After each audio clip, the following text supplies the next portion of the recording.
All right, everybody, we are back for another House of Bricks live event, and I promise you, you will not be disappointed with today's guest. As you know, the House of Bricks is all about using life's experiences for you.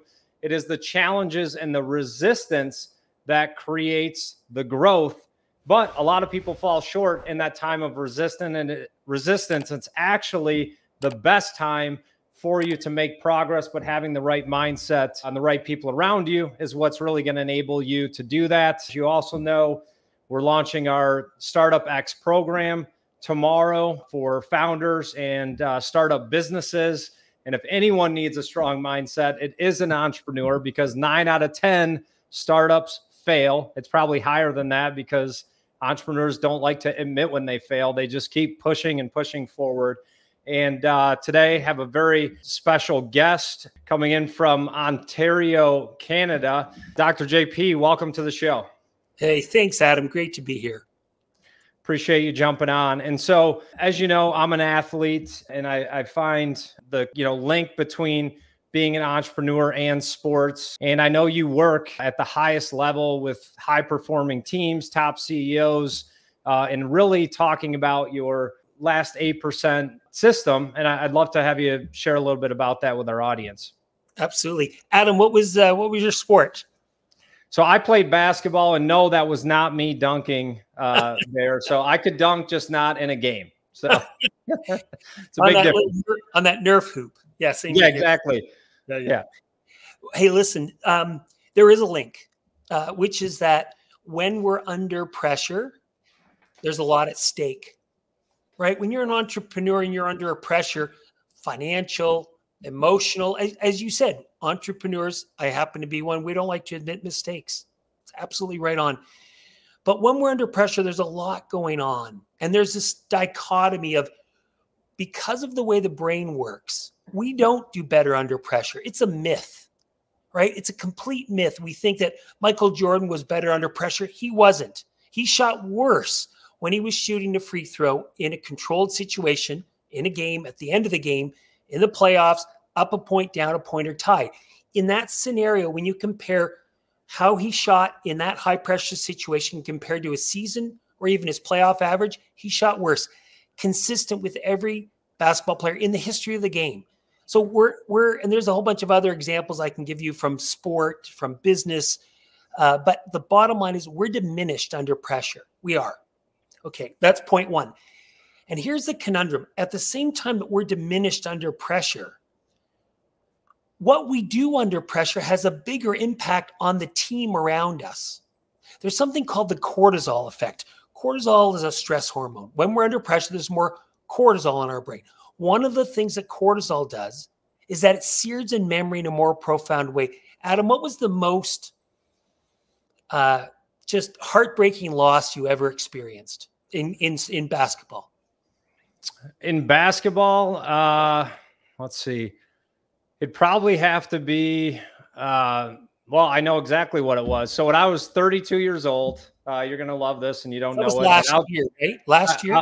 Well, what's fun? Yeah, last year, just turned 33 for the 15th time. Just doing math under pressure right there. I didn't even do it right. It's 12th time. So when I was 32, I just sold a tech company. So I played basketball in high school and my freshman year of college, and sold my tech company. I was around the house, and about 2 weeks in, my wife looks over at me and she's like, "You need to get a job. I don't care if you're a barista at Starbucks. You need to get a job." Because I'm a visionary. I don't do anything. I just delegate.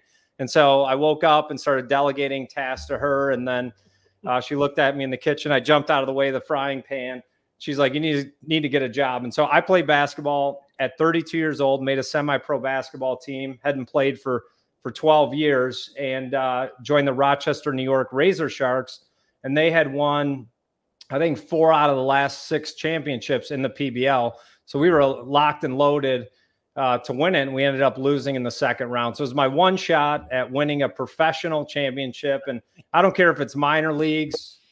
People say I played semi-pro, but if someone's paying to watch you play, you're a professional. Even though it's a $5 ticket, they're paying to come watch you play. So that would have been kind of the mark outside of, you know, my wife and 4 kids to like win a championship at a professional level.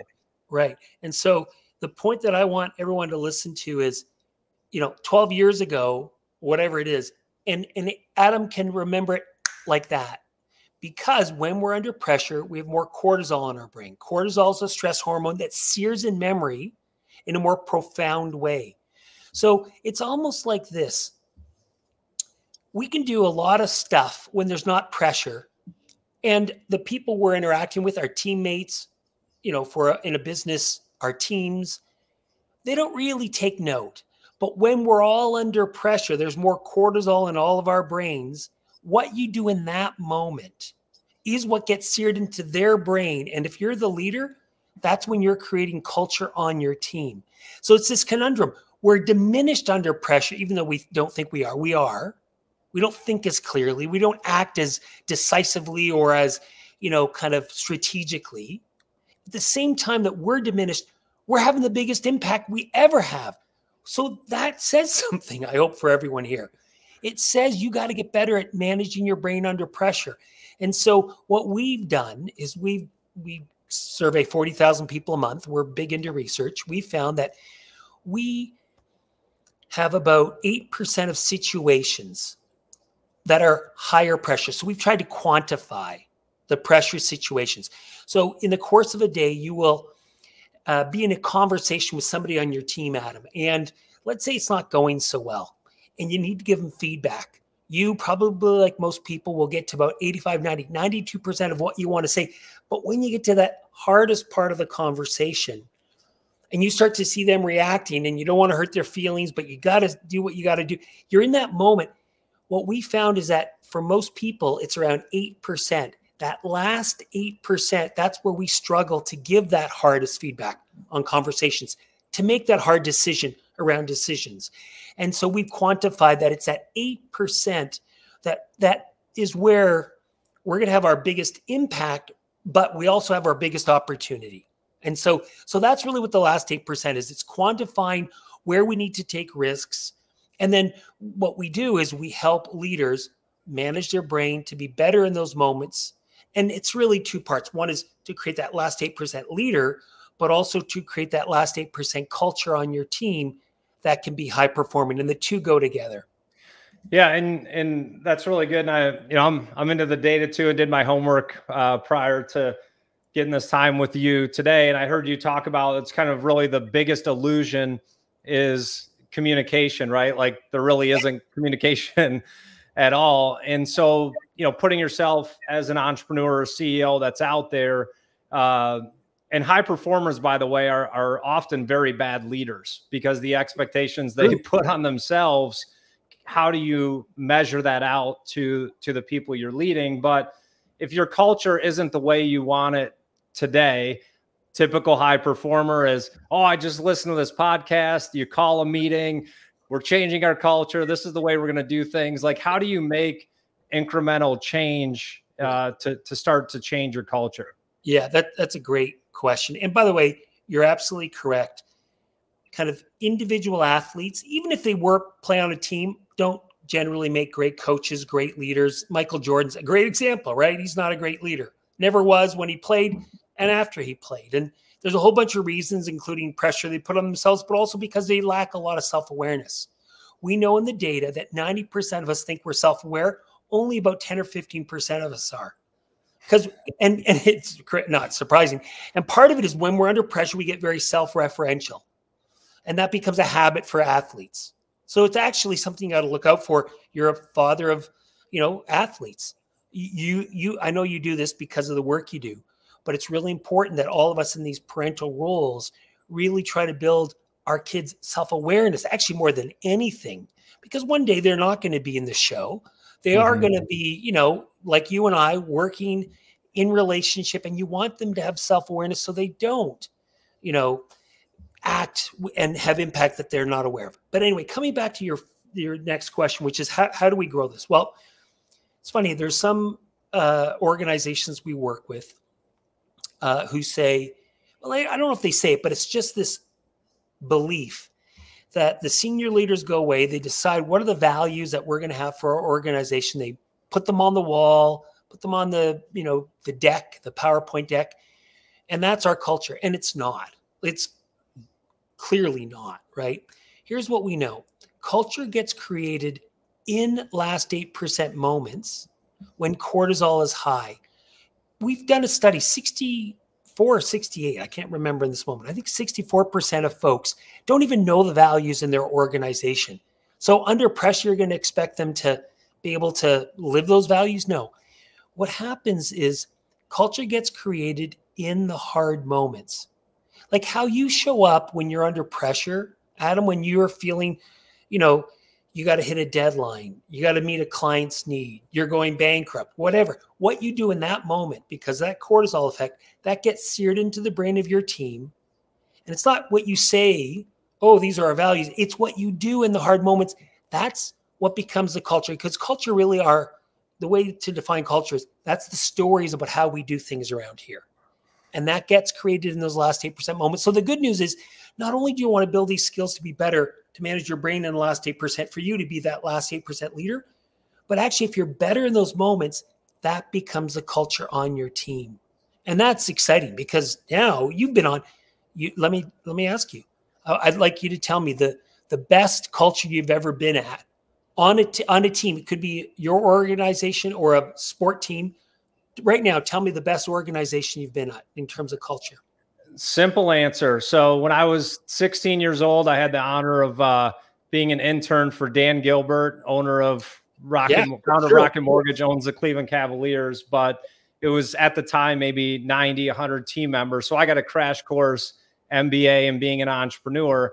But Rocket Mortgage, like everyone that works there, I mean, he just has them built in. Everyone's drinking the Kool-Aid, which sounds bad in a sense, but it's just like everyone is just bought in and they all speak the same language. They have what they call the isms, different phrases that everyone says, and just creates alignment. People are running on the same frequency. So that would hands down be the best culture. And Dan is kind of famous for every new person who comes into the organization, he's there during orientation. Like he's there front and center. And I don't know if that's still the case now because it's obviously big and, whatever it is now. But the bottom line is this. You could just define so quickly what it was about that culture. And it's because of how people showed up. It's not what they said on the wall. It's what they did. And so, that's the good news is we can create culture all the time. So in fact, one of the things that you said I loved in terms of this idea of a brick and resistance, it's in our hardest moments, our last 8% moments that most of us think that doesn't feel good. I'm going to move away from it. In fact, we actually would do one of two things. We either avoid or we make a mess of it. Right. Yeah. And what we want people to walk away with is actually in that last 8% moment, it's your biggest opportunity to transform yourself, which is what you're saying, and the culture on your team. And so you want to look at it differently. In fact, you actually want to look for last 8% situations because that's when you can actually co-create the culture on your team versus going away on some retreat and saying, these are our 5 values. And so that's why I want everyone to walk away saying, when it's hard, that's actually your biggest opportunity to transform yourself, but also to build the culture on your team. Yeah, and you've done a lot of work with high performers at the highest levels. Are there any common patterns or characteristics that you see in them? Because there are definitely people more talented and more athletic than Michael Jordan. It's hard to believe, but playing street ball, I've seen guys that can jump higher, more athletic, but there's just something different, that separates. There's probably thousands of guys that could be in the NBA that aren't. And part of that is their ability to perform in that last 8%. But what are the common threads that you've seen?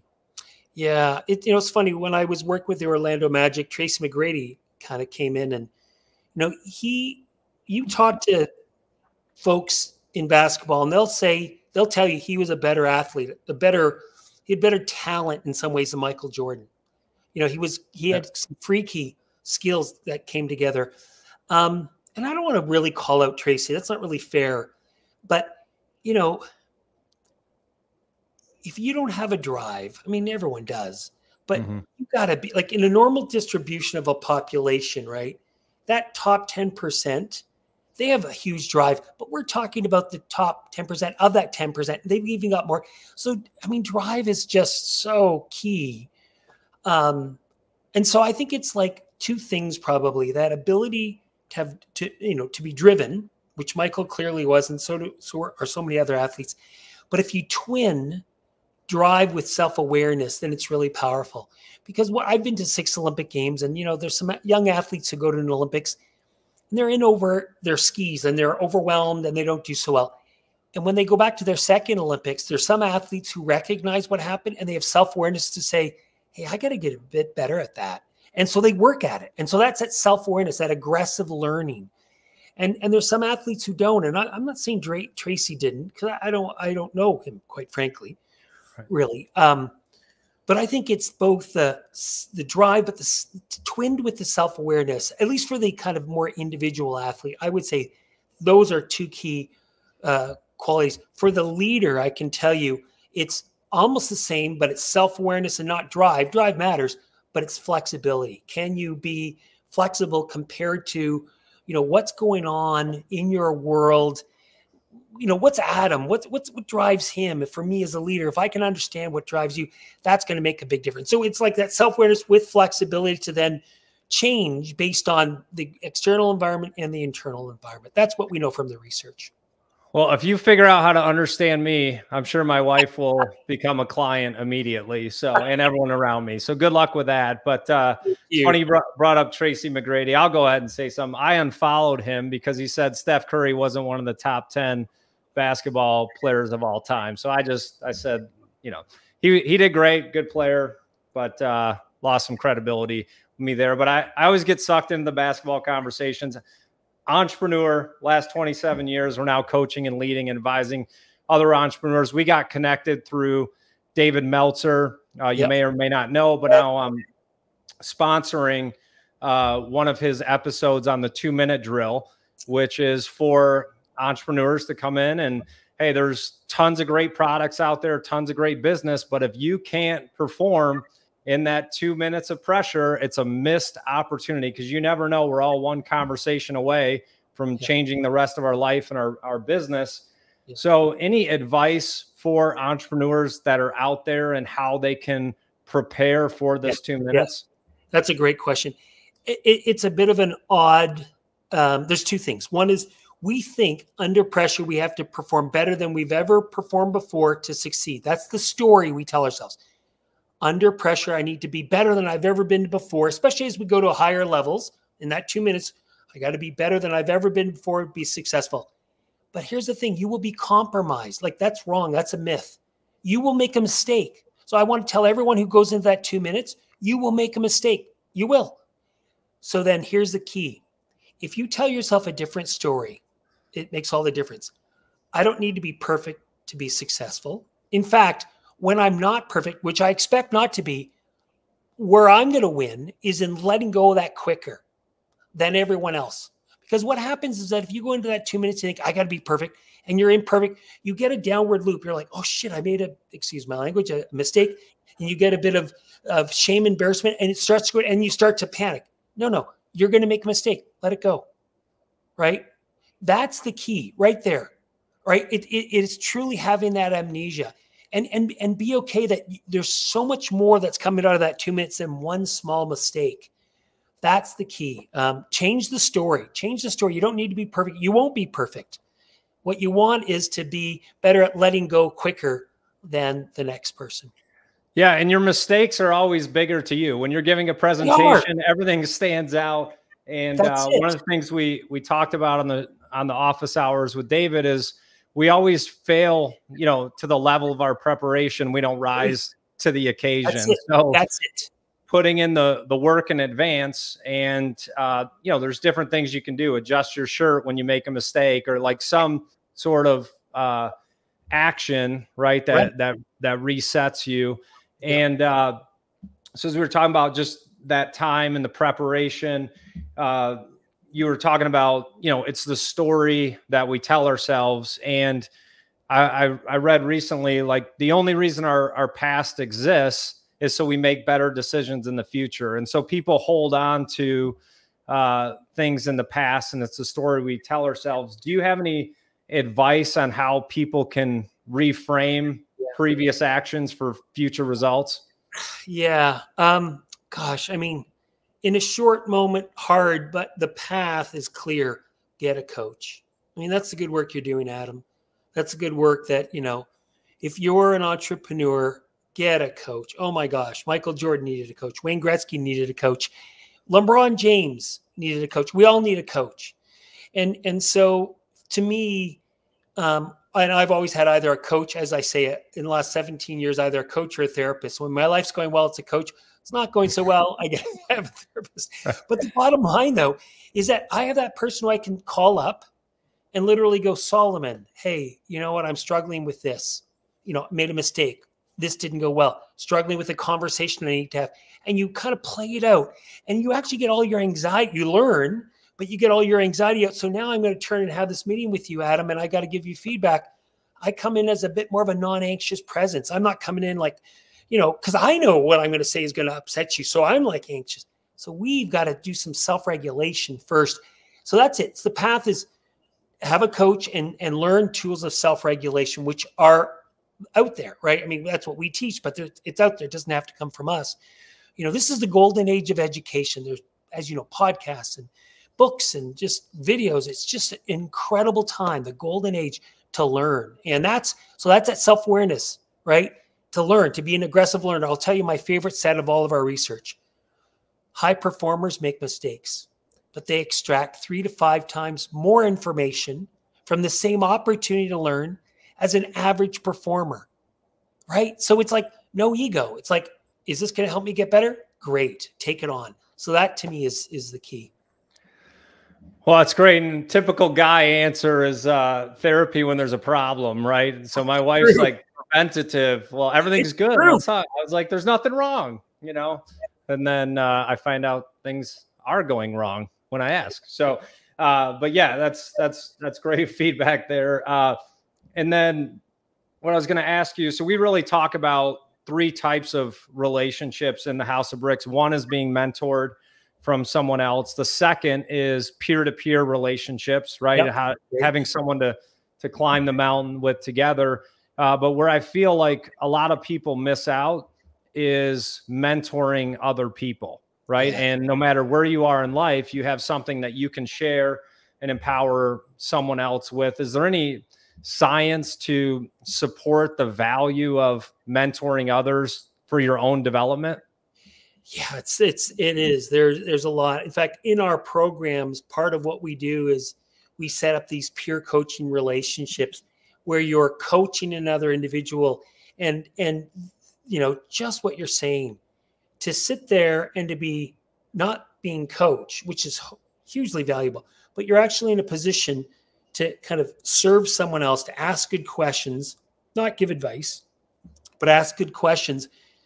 It's transformative. It's actually one of the best leadership development activities you can do, because what we know is that when there's a piece of content, let's say self-regulation or empathy, whatever it is, being an entrepreneur, like kind of whatever, if you hear it, great. You get so much from that. If you read it, you get so much. If you read and hear, you get a bit more. If you repeat it, like there's all these things, right? But if you have to reteach something, you actually take more control and take more responsibility of the content, and the ability to retain that information and internalize that information is much greater. So in fact, there's a bunch of things going on when we coach others. I'm 100% behind that as a really valuable piece for leadership development for everyone listening. And so for the, entrepreneurs, leaders, and really anyone in life, like what are some practical steps? Obviously, buy your book, follow your content. I know you're not here to pitch the book, but we'll talk about it at the end. But we're all about just kind of distilling things into simple steps. Like where does someone start? Because all this sounds great. Reframe my mindset. Okay. Use every experience as a growing opportunity. But are there any, 1, 2, 3 steps to get started? Yeah, probably make it a habit. So during COVID, we took a morning routine that we've been using with athletes for 25 years, like that we kind of sold as a product, and we made it freely available because we just thought, let's serve. And it's in the form of a podcast, and it's a walking podcast, right? So it's a way to build habits. What we do, we wake up in the morning, we look at this. I grab my glasses on an off day, and I'm just like, and it spikes our cortisol. It's not a good thing. For the first 20 minutes, don't do that. Go, and it doesn't have to be mine, but I mean, the content of mine is all about what you're asking about. But you go for a 20-minute walk, and there's 3 parts to this, and we've done a whole bunch of, research around this. If you walk, first thing, exercise, mood follows movement. Mood follows movement. So you go for a 15 or 20-minute walk, right? In this podcast. You do mindfulness, not sitting mindfulness. Most people have trouble with sitting mindfulness. You give up after 5 minutes, right? Absolutely. Instead, yeah. So what we found is the easier way in is go for a walk, and it's my voice, and I'm guiding you through walking mindfulness. Okay, cool. So now you're building these habits. And there's a whole bunch of reasons why you do that. You're better than the last 8% when you can. But we finished with goals and gratitude.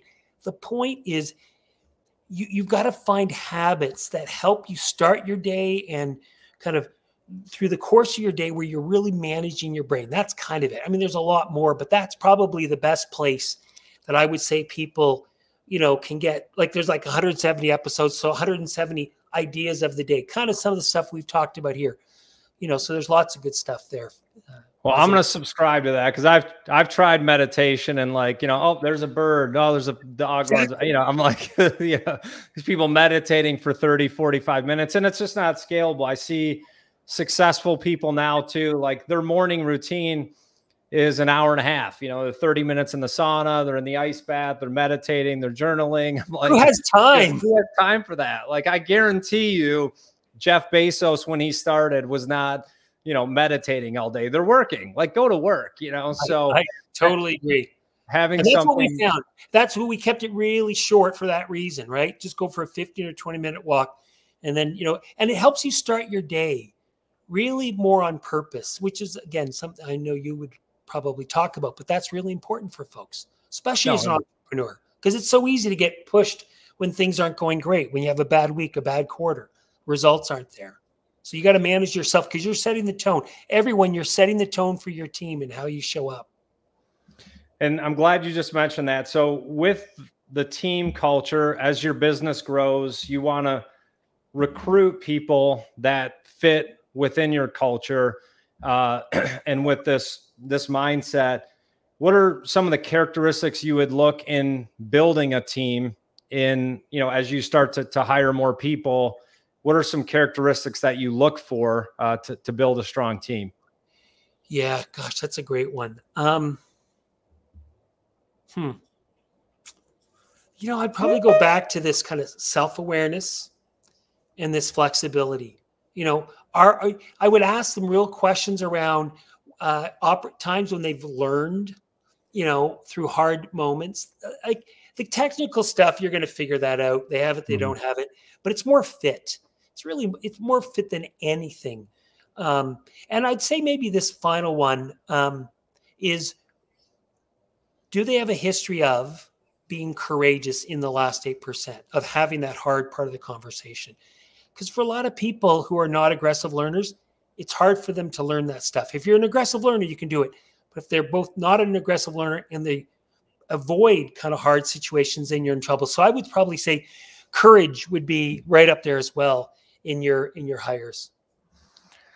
Well, I appreciate that. And just to, again, thank you for getting on our show today. And I do want everyone to hear from you, how they can learn more about you, your podcast, your book. So give us the 1 minute. Yeah. So the book is Performing Under Pressure. It's kind of available anywhere and everywhere. But the podcast is called The Last 8% Morning. And so it's just 15 or 20 minutes. It's very small, very short. It's just me guiding you. And in fact, some people listen to it during the day when they're having a bad part of the day. In fact, a bit embarrassed to say this, but when I'm having a bad day, sometimes I go for a walk and listen to myself. But I do it. It just calms me. Anyway, that's probably, you know, and then just the, you know, ihhp.com. That's our website, Institute for Health and Human Potential, ihhp.com. You can learn all about the last 8% culture system there. Well, I appreciate you joining today, and I'll give my 4 sons your phone number to text you, because every time I get someone like you on, like I'm walking out of my office. All right, guys, you're downloading this podcast, you're buying this book. I want to see your notes. It better be done in a week. So, but in all seriousness, thanks a lot for joining House of Bricks live today, and giving our entrepreneurs and founders some excellent advice of how they can make it to the 2-minute drill and perform at the highest level. Even though they will make mistakes, it's how they respond to them that's going to separate them. So thanks again for joining the House of Bricks live, and I'll talk to you soon. Pleasure's all mine. Thank you, Adam.